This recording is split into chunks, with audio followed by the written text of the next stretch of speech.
오늘 아침 빈 무덤을 남겨놓으시고 부활하신 부활의 풍성하신 은총이 오늘 예배에 참석하신 여러분들에게 함께 하시기를 먼저 축원합니다. 이 세상에는 모든 종교가 한결같이 주장하는 것은 죽음이 마지막이 아니라 죽음 이후에 또 하나의 세계가 있다고 하는 것을 말합니다. 요즘 젊은이들이 환생설을 얘기를 하고 또 윤회설을 믿는 젊은이들이 있다고 합니다. 지난 주간에는 풍요하게 사는 미국 사람들이 39명이 산디에고에 있는 어느 호화로운 주택에서 약물을 마시고 자살을 했습니다. 그들은 더 좋은 또 하나의 생을 찾기 위해서는 자기 스스로 생명을 끊고 비행 접시를 타고 또 한 세계를 갈 수 있다. 내세 동정으로 미신적인 생각을 가지고 첨단 과학 기술이 그처럼 우매한 일을 하게 했습니다. 이것도 또 하나의 세계가 있는 것을 사모하기 때문이라.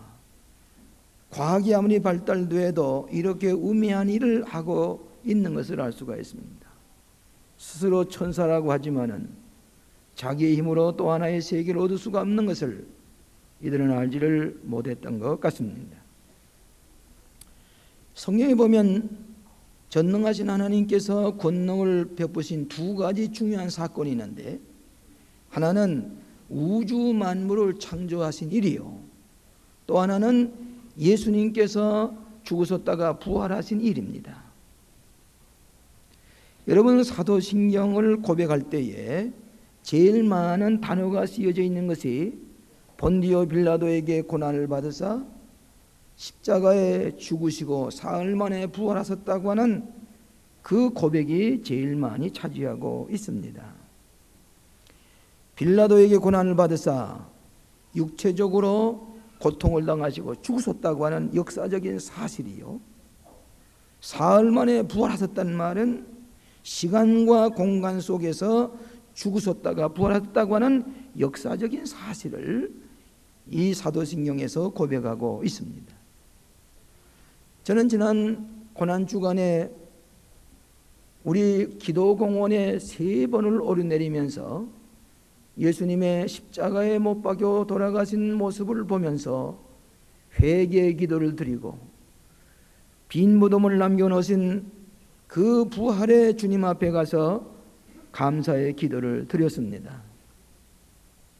한번 올라가다 보니까 그 골고다에 예수님께서 십자가에 못 박히신 그 밑에 텔레비전 배우들이 와서 기도를 하고 있었습니다. 알고 보니까 어느 텔레비전 회사의 드라마의 한 장면을 찍고 있었습니다. 딸을 불교 신자에게 출가를 시켜놓고는 어머니가 그 예수님의 십자가 앞에 와서 무릎을 꿇고 기도하고 있었습니다. 이 딸은 어머님을 찾아서 이 기도원에 올라오는 것입니다. 그리고 기도하는 어머니 밑에 가서 뒤에서 기도하고 어머님과 더불어 상담하는 그 장면을 우리 기도공원에서 찍고 있었습니다. 그들에게 빈 무덤에 올라가서 같이 사진을 찍으면 어떻겠냐 했더니 부활의 주님 앞에까지는 가지를 못하고 있었습니다. 저는 빈 무덤에 올라가서 부활의 승리의 감격과 기쁨을 가지고 하나님 앞에 감사하는 기도를 드렸습니다. 만일에 우리 기독교에 이 빈 무덤이 없었다면 우리 기독교는 십자가에서 비참하게 세상을 떠난 슬픔과 비극의 종교로 머물러 있었을 것입니다. 성경에 보면은 몇 가지 분명한 사실은 예수님은 분명히 십자가에 죽으셨다고 하는 사실이고, 또 하나는 빈 무덤을 남겨놓으셨다고 하는 사실이고, 세 번째로는 부활하신 주님이 마리아와 여인들과 제자들에게 나타나 보이셨다고 하는 사실이고, 그리고 이 여인들은 예수님의 시체가 도둑 맞았다고 하지만지 예수님의 시체가 온데간데 없어진 것에 대해서 기록을 하고 있고, 마지막에는 부활의 주님을 만난 이 제자들이 목숨을 걸고 예수님은 죽으셨다가 사흘 만에 부활하셨다고 하는 사실을 증거하고 목숨을 버리기까지 하셨다고 하는 것이 성경에 기록되어 있습니다. 부활하셨다면 신약 성경도 있을 수가 없고, 부활하셨다고 하면 주일날도 있을 수가 없고, 부활하셨다면 오늘 교회도 이 땅에 존재할 수 없을 것입니다. 요한복음은 20장 31절로 이미 요한복음은 끝났을 것이라고 성서학자들이 얘기를 합니다. 그런데 요한복음에만 21장에 부활하신 예수님이 고기로 잡으러 나간 베드로와 7 제자에게 부활하신 몸으로 나타나신 기록이 이 요한복음에만 기록되어 있습니다.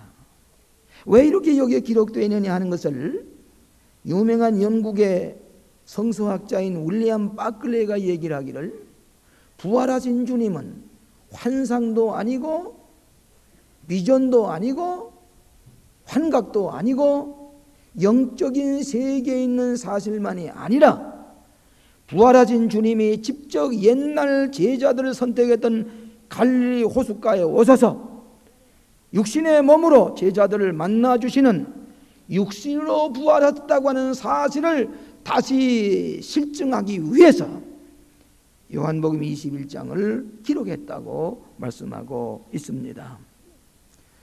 저는 오늘 아침에 이 요한복음 21장을 가지고 우리들을 삶 속에 부활하신 예수님이라고 하는 제목을 가지고 3가지로 나누어서 은혜를 받고자 합니다. 첫째로는 실망과 좌절의 삶 속에 부활하신 예수님이십니다.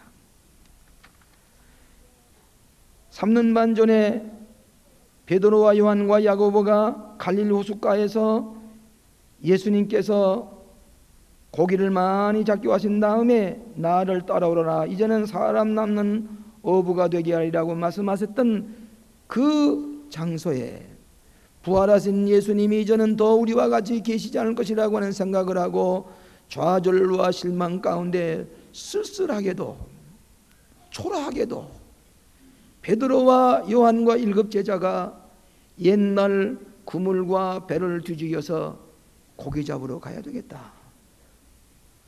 얼마나 실망과 좌절에 빠져 있는 제자들의 모습인지 알 수가 없습니다. 그나마도 밤새도록 고기를 낚아서되 한 마리 잡지 못한 좌절과 실패의 모습을 보여주게 있습니다.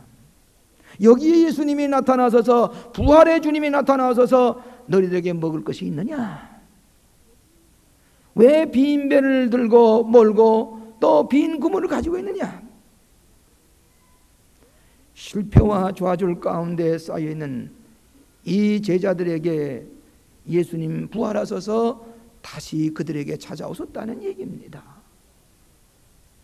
오늘 인생은 기쁘고 즐겁고 좋은 날만 있는 게 아니라 우리에게 너무나도 슬프고 고통스럽고 질병에 고생하고 이 세상의 거짓과 미움과 우리의 선의와 정직하고 사랑하는 마음을 다 인정하지 아니하고 부패와 불의와 너무나도 우리를 실망시키는 이런 환경 속에 있다고 할지라도 부활의 주님은 찾아오셔서 실망하지 마라, 좌절하지 마, 내 그물을 오른편에 던져. 부활의 주님은 오늘날 우리에게 실망과 좌절 가운데 있는 찾아오셔서 우리에게 새로운 용기와 소망을 주시기 위해서 부활의 주님은 갈릴리 호숫가에 나타나신 것입니다. 엠마오 도상으로 내려가는 2 제자는 그들이 예수님이 부활하셨다는 소식을 들었지만 예수님 만난 적이 없습니다. 여인들이 빈 무덤을 보고 돌아왔지만은 다시 찾아가 봐도 예수 부활하신 걸 만나지 못했습니다. 2 제자들이 실망과 낙심 가운데 황혼이 깔린 저 엠마오를 향해서 고개를 뚫고 내려가는 이 두 제자에게 예수님이 나타나셔서 무슨 얘기를 주고받느냐? 나사렛 예수의 얘기입니다. 그가 고통을 당하시고 부활하시겠다고 약속하셨지만은 우리는 빈 무덤만 보고 부활하신 주님 만나지 못했습니다. 부활하신 주님이 같이 걸어가시면서 모세와 선지자들이 얘기하는 건 너희들이 믿지 못하느냐? 성경을 풀어서 얘기할 때 가슴이 뜨거워지고 마음이 뜨거워졌다고 그랬습니다. 그때에 나중에 시장한 제자들에게 떡을 떼서 나누어 줄 때에 저들의 눈이 밝아서 부활하자 주님을 만나게 되는 것입니다. 그리고 예수님은 어디론가 가버리고 말았습니다. 오늘 아침에 부활하신 주님은 여러분이 실패와 좌절과 시리와 낙담 가운데 빠졌다고 할지라도 거기에 찾아오신 부활의 주님, 여러분 너무 부활에 불안해하지 마시기를 바랍니다. 실망과 좌절에 빠지지 마시기 바랍니다. 예수님은 부활로 승리하셔서 여러분의 삶 속에 오셔서 용기를 주시는 예수님, 부활의 예수님, 좌절과 시리와 실패 가운데 우리들에게 찾아오신 부활의 예수님.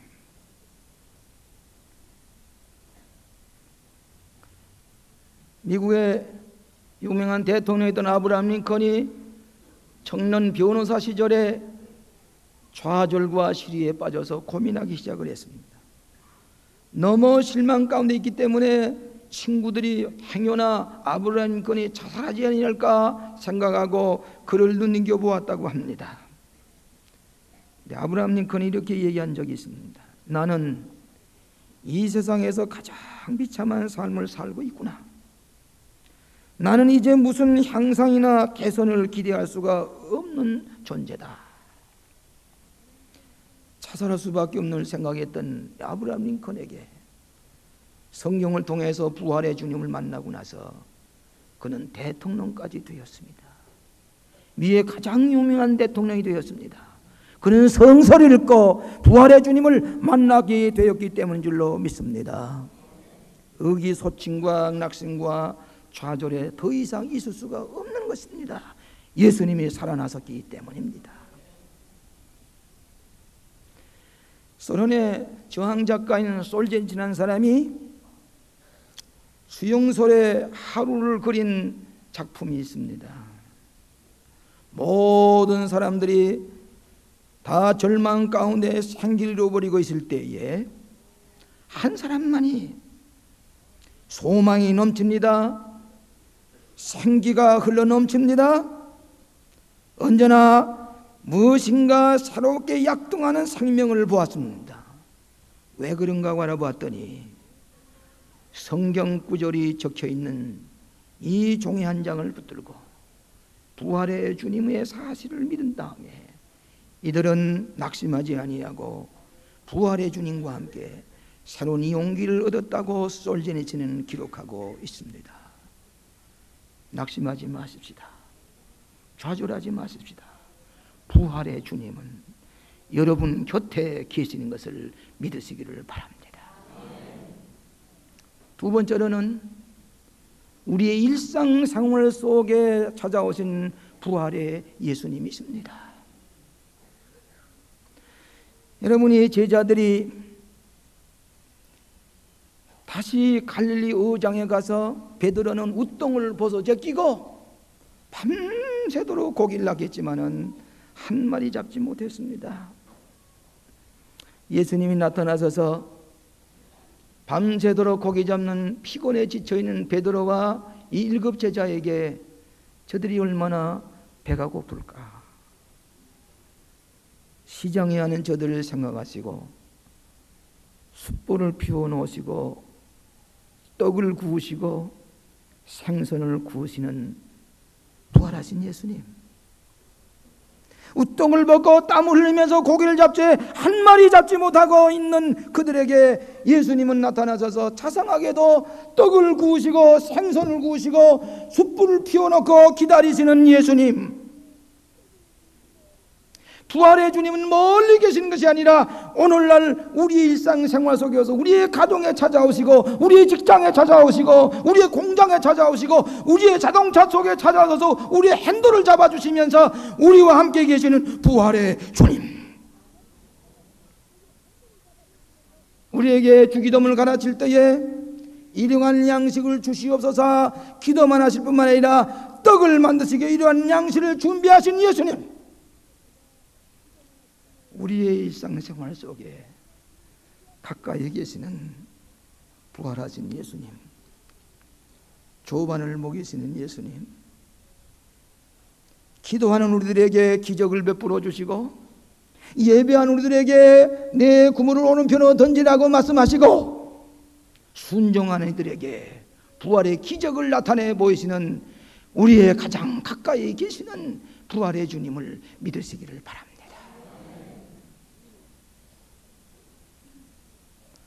미국의 어느 가정에 장미꽃을 잘 가꾸는 취미를 가진 사람이 있었습니다. 이 사람은 장미꽃을 키우면서 물을 주면서 전질할 때마다 휘파람을 크게 불면서 이 장미꽃을 가꾸는 것입니다.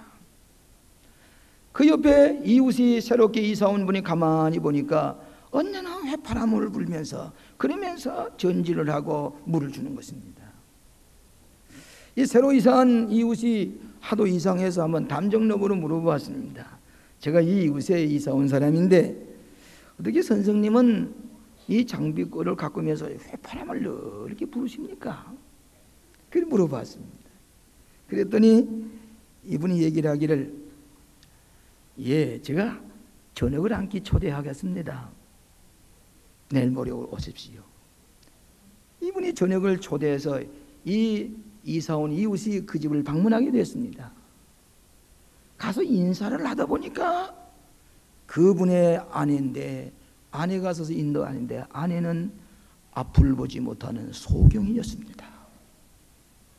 이 남편은 아내에게 내가 뭘 잊지 아니하다, 내가 이 들에서 장미꽃을 가꾸고 있다고 하는 것으로 휘파람을 불면서 아내에게 내가 뭘 잊지 아니하고 가까이 있다는 걸 알리기 위해서 휘파람을 불면서 장미를 갖고 있었다는 얘기입니다. 내가 뭘 잊지 않아. 내가 앞을 보지 못하지만 내가 여기 가장 가까이 있는 내 남편이야. 부활하신 주님은 멀리 떨어 계시는 게 아니라, 환상의 세계에 있는 게 아니라 우리의 일상 가정 속에 오셔서 내가 뭘 잊지 않아. 너의 삶 속에 간섭하시고 낙심하지 마라. 너희 자녀들 내게 맡겨라.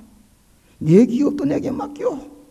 하나님께서 항상 가까이 계셔서 우리의 직장 속에 자동차 핸들을 잡아주시고, 우리의 실패한 자녀들, 집을 나간 자녀들, 기도할 때마다 천사와 함께 부활의 주님이 여러분과 같이 계시네. 이것이 일상생활 속에 가장 가까이 계시는 부활의 주님이신 것을 믿으시기를 바랍니다. 마지막으로 우리에게 새로운 생명을 주시기 위해 부활하신 예수님이십니다. 예수님은 자상하게도 조반을 만들어서 제자들에게 먹였습니다. 같이 떡을 떼서 나누었습니다. 생선을 부스러워서 같이 생선을 나누어 잡수시면서 새로운 삶을 살도록 권고하시는 예수님, 네가 나를 사랑하느냐? 내 양을 먹여라. 네가 나를 사랑하느냐? 내 양을 치라. 조반을 먹이시는 예수님은 새로운 생명을 가지고 이제는 낙심하지 말고 새로운 생명 가운데 창조적인 삶을 살도록 우리에게 권고하시는 예수님, 용기와 소망과 새로운 생명을 공급해 주시는 예수님, 부활하신 예수님, 부활하신 예수님. 엠마오로 내려가는 제자들에게 떡을 떼어주시면서 그들에게 새로운 삶을 살도록 권고하셨던 예수님, 우리 인생은 탄생합니다, 성장합니다, 그리고 우리는 쇠퇴해집니다, 죽습니다. 죽으면은 분해될 수밖에 없습니다. 이것이 인생의 한 과정이지만은 부활의 주님은 우리는 죽어서 분해되는 존재가 아니라 새로운 부활의 생명을 가지고 영생을 얻게 하신다고 하는 것을 보여주시기 위하여 빈 무덤을 남겨놓으시고 승리하신 예수님을 만나시기를 바랍니다. 중국의 어떤 지질학자가 석기시대에 어떤 그릇 속에 들어있는 2만 년 된 씨앗을 발견하게 됐습니다. 이 지질학자는 2만 년 된 씨앗을 가지고 그 옆에 땅에다가 심었습니다. 이상하게도 여기에서 싹이 나고 생명이 솟아난 것을 봤습니다.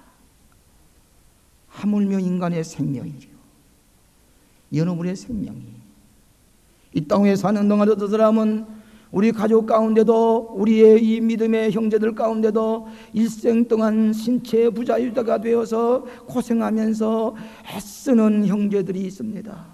그 어머니는 일생 동안 화장을 하지를 않습니다. 신체 부자에 어디 가서 비틀거리는 자식을 볼 때 어머니는 화장을 한 번도 하지 않습니다. 새벽마다 엎드려서, 그가 미국에서 지금 유학하고 있습니다만은 엎드려서 기도하는 날이, 그 죽음으로 그대로 끝나서 되겠습니까? 억울하게 살다 가는 사람들. 부활의 주님은 우리에게 죽음의 마지막이고 분해되고 마는 것이 아니라 새로운 생명을 가지고 있다는 사실을 우리에게 보여주시기 위해서 부활하셨습니다. 생명을 새롭게 하셨습니다. 1945년에 광도에 원자탄이 떨어졌습니다. 많은 사람이 죽었습니다. 원자탄으로 거슬러진 이 광도의 흙을 한 상자 가져다가 어느 생물학자가 거기에다가 무씨를 심었습니다. 원자탄이 떨어져 거슬러진 그 흙 속에서도 무씨앗이 떨어졌을 때에 솟아나는 생명을 볼 수가 있었습니다. 부활하신 예수님, 오늘도 우리에게 오셔서 죽어서 분해되고 마는 인생이 아니라 내가 살았으니 너희도 살아, 새로운 생명을 가지고 새로운 인생을 살도록 권고하시는 예수님을 믿으시기를 바랍니다. 시편 118편 17절에 내가 죽지 않고 살아서 여호와 행사를 선포하리라. 갈라디아서 6장 9절에 우리가 선은혜가 되어 낙심하지 말지니 피곤하지 아니하면 때가 이르매 거두리라. 부활의 주님은 우리 편에 계십니다. 부활의 주님은 우리를 승리하게 하십니다. 부활의 주님은 우리를 새롭게 태어나게 하십니다. 여러분, 왜 예수를 믿습니까? 이 생명 가지고 안 되지 않겠습니까? 이 생명만 가지고 살기보다는 새로운 생명을 가지고 새롭게 거듭나고 영생하는 삶을 살기 위해서 우리는 부활하신 주님을 의지하고 살아가게 되는 줄로 믿습니다. 저는 인생에 용서하십시오 3번을 죽었다가 살아나는 경험을 했습니다. 하나는 어렸을 때에 폐영으로 다 죽게 되었습니다. 저 자신도 이젠 죽었구나, 흰 보자기를 씌워 넣는 경험을 그 모습을 보면서 나는 죽는 줄 알았는데 기도로 말미암아 살아났습니다. 부활의 생명을 가졌다가 믿었습니다. 또 하나는 6.25 동란 중에 전쟁터에서 다 죽게 되었습니다. 수많은 해결대와 죽은 시체를 보면서도 하나님께서 건져주셔서 내 기도를 들어주신 것은 나로 하여금 부활의 생명을 살게 하신 줄로 믿습니다. 오늘 내가 어느 때 죽어도 하나님께서 내 부활의 생명을 살려주신 것을 감격스럽게 살다가 갈 것입니다. 또 하나는 최근에 제가 감독회장회를 보면서 우리 많은 감리교들의 그 아픈 십자가를 제가 걸머지고 어떤 때는 밤잠을 이루지 못할 때가 있습니다. 그 때문에 수도원을 기도원을 수없이 오르내리면서 몸부림치면서 예수님의 십자가의 고난을 생각할 때에 빈 무덤 속에 가서 할렐루야 감사합니다. 승리하게 하시니 감사합니다. 저는 죽지 않습니다. 주님이 부활하셨음에 나도 새 생명을 삽니다. 빈 무덤 속에서 할렐루야 찬송을 부를 때가 한두 번이 아니었습니다. 여러분, 낙심하지 마십시다. 실망과 좌절 속에 찾아오신 예수님, 우리의 일상생활 속에 찾아오신 예수님, 우리의 가정에 찾아오시고 우리의 직장에 찾아오시고 우리의 일터에 찾아오셔서 먹을 것이 있느냐, 구물 오른편에 던져 순종해. 구물이 찢어져 낚이게 하시는 고마우신 부활의 주님, 우리를 이들에 내버려 두지 않으시고 새 생명을 주셔서 부활의 주님과 함께 새로운 인생, 가치 있는 인생, 영생의 삶을 살게 하시는 놀라운 은총이 여러분과 함께 하시기를 부활하신 주님의 이름으로 축원합니다. 기도하십시다. 자비하신 아버지 하나님, 우리의 구물에는 고기가 없습니다. 빈 배를 몰고 오는 것과 같은 실망과 좌절에 빠져있는 저희들에게 부활의 주님이 찾아오셨으니 감사합니다. 용기를 주시니 감사합니다.